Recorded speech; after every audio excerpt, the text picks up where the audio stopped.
আসসালামু আলাইকুম, সবাই কেমন আছেন? আশা করছি সবাই ভালো আছেন। আল্লাহর রহমতে আমরাও ভালো আছি। সোনা পাখিটা দেখেন টিস্কু মাটি নিয়ে সকাল সকাল খেলতে বসে গিয়েছে, একদম দুষ্টুমি কাকে বলে। আর আজকে আপনাদের সাথে একটা মাখার রেসিপি শেয়ার করব, কুল মাখা। তো ওকে খাওয়াতে বসেছি, খাবিয়ে নিয়ে তারপরে কুল মাখা করবো। এত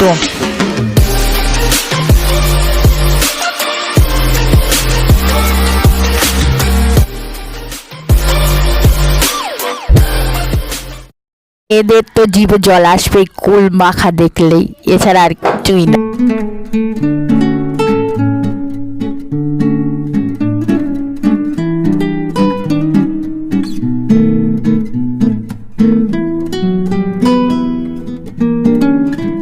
আর কার আমার মতন কুল মাখা খেতে পছন্দ করেন কমেন্টে এসে বলবেন একদম।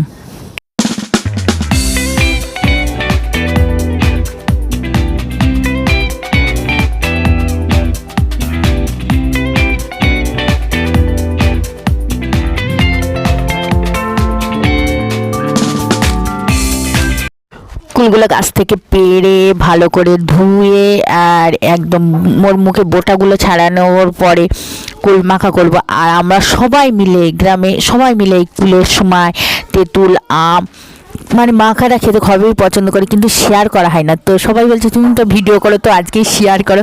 তো সব পুচকিরা মিলে কাটাকাটি করছে, করছে, তাদের সাথে ভিডিওটা করলাম আর শেয়ার করলাম। এই দেখেন কুলগুলো কুচিয়ে নিয়েছি, মাশাআল্লাহ দেখেন কত সুন্দর। আর এভাবে মরিচ, চিনি, লবণ আর গরম মশলার গুঁড়ো, বাড়িতে বানানো গরম মশলার গুঁড়ো।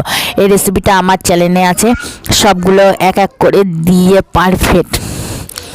আর এ কুল মাখানো বলো এ বলো, যে না খেতে চাই তারও খুব পছন্দ হবে, দেখলেই জিভে জল আসবে। আর এখন ভিডিওটা এডিট করতে করতেই আমারই জিভে জলে এসে যাচ্ছে, এত মানে মাখার ভিডিও সত্যি। আর অনেকে মাখার ভিডিও, কুলের ভিডিও, আর এরম টাটকা গাছের থেকে কুল পেড়ে খাওয়ার মজাটাই আলাদা। আর সবার সাথে পাকামো করতে করতে আড্ডা মারতে মারতে কুল খাবার মজাই আলাদা। সবাই খাচ্ছে, কিছু সবার মুখ দেখানোই সম্ভব না গ্রাম অঞ্চলে, তো বুঝতেই পারছেন। এই দেখেন এইদিকে আমি কুল মাখানোটা ট্রাই করছি, তো মাশাআল্লাহ সুন্দর হয়েছে। তো বলছে ওয়াও বলো। তো ভিডিওটা যেই পর্যন্ত, সবাই ভালো থাকবেন, সুস্থ থাকবেন, আজ ব্লগের সাথে থাকবেন, আমাদের জন্য দোয়া করবেন। খোদা হাফেজ, বাই বাই, টাটা। আমার চ্যানেলটা সবাই সাবস্ক্রাইব করবেন।